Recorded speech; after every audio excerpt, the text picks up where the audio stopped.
Hello, friends. Today's chapter of the day is Hebrews chapter 7. And Hebrews chapter 7 requires some context. And that context can be found way back in Genesis chapter 14. And what goes on in Genesis 14 is Abraham has gone out and rescued Lot. First they separated, then Lot got in trouble and Abraham rescued him. And Abraham's on his way back from that conquest, and he runs into somebody named Melchizedek. And we have very scarce information about Melchizedek. We don't know who his parents are. We don't know where he was born. We don't know how old he is. We don't know how long he lived, kids, nothing. All we know is he's some kind of a king. And we also know that Abraham had great respect for this man. We know this because Melchizedek blessed Abraham, and Abraham paid tithes to Melchizedek. So you think about who Abraham was in history, and for him to treat someone else that way, that someone else must have been really important. And it's interesting because we don't hear anything else about Melchizedek save a reference in the Psalms until we get to Hebrews. So what do we hear about Melchizedek in Hebrews? Well, remember the theme of Hebrews is Jesus is greater than. You should take comfort during your time of suffering, Hebrews, because you know that the new covenant is greater than the old covenant, because Jesus is greater than the law, than Moses, than all these things. And on that theme, we're talking about Melchizedek in chapter 7, and we're talking about how Jesus is part of a new priesthood that's greater than the Levitical priesthood from the Old Testament. So what do we hear? We see about how Melchizedek blessed Abraham, and Abraham tithed to Melchizedek.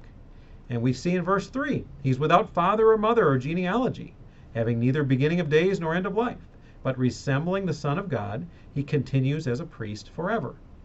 Now, does this literally mean that Melchizedek was never born and never died and didn't have parents? No. Why? Because if he literally had no beginning of days or no end of life, he'd be God. He's not God, but he's something. And what it's talking about is how the way that Melchizedek is presented in Scripture shows us something about Jesus. And it shows us that there's this greater priesthood. Because after this encounter between Abraham and Melchizedek, after that, Levi was born. And from Levi became the order of priests that were, administered the law. So this is something that predated Levi, but then later superseded the Levitical priesthood. So what do we know? He talks about this blessing business. Verse 7, it's beyond dispute that the inferior is blessed by the superior. In the one case, tithes are received by mortal man, but in the other case, by one of whom it is testified that he lives. The point it's making is that clearly Melchizedek was higher than Abraham. And not only was he higher than Abraham, it goes on in verse 8 to say he was higher than the Levitical priesthood because Levi was a descendant of Abraham. What does it say in verse 8? Levi was in the loins of Abraham, or verse 10, I should say. So since Abraham, the great ancestor, was honoring Melchizedek, then Levi was also lower than him, status-wise. The point of it all, Jesus is greater, is part of a greater priesthood than the Levitical priesthood. And what does that mean? It means that the law, the system of the law in the priesthood system, has been replaced by something else. And if we have a new priest, verse 12, for when there is a change in the priesthood, there is necessarily a change in the law as well.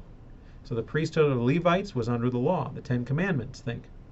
The priesthood of Jesus is under grace. We've got a better plan than they did. Verse 22, this makes Jesus the guarantor of a better covenant. And why? Why is Jesus entitled to this? He's entitled to it because, verse 23, the former priests were many in number because they were prevented by death from continuing in office. Couldn't be a priest forever under the Levitical system because all the priests were human and they died. But he, Jesus, holds his priesthood permanently because he continues forever. That's what we got. So the law appoints men, verse 28, in weakness as high priests, but the word of the oath, in other words, God's promise of the gospel, which came later than the law, appoints a son who has been made perfect forever. So the theme of Hebrews, everything we have in the new covenant is the ultimate thing that the old covenant was pointing to, and is a better version. So the old covenant, the laws and the temple and the sacrifices, those were all just shadows and precursors of the truth we have in Jesus and the gospel of grace. And since we have all those truths, we don't have to be discouraged. We don't have to be overwhelmed by the things that are going on around us in the world, even when we're being persecuted. We just get to rejoice that we see the full truth, we know what God's up to, and we're blessed to be part of it. So that's my prayer for all of you, that you understand that blessing and you rejoice in it this week. God bless.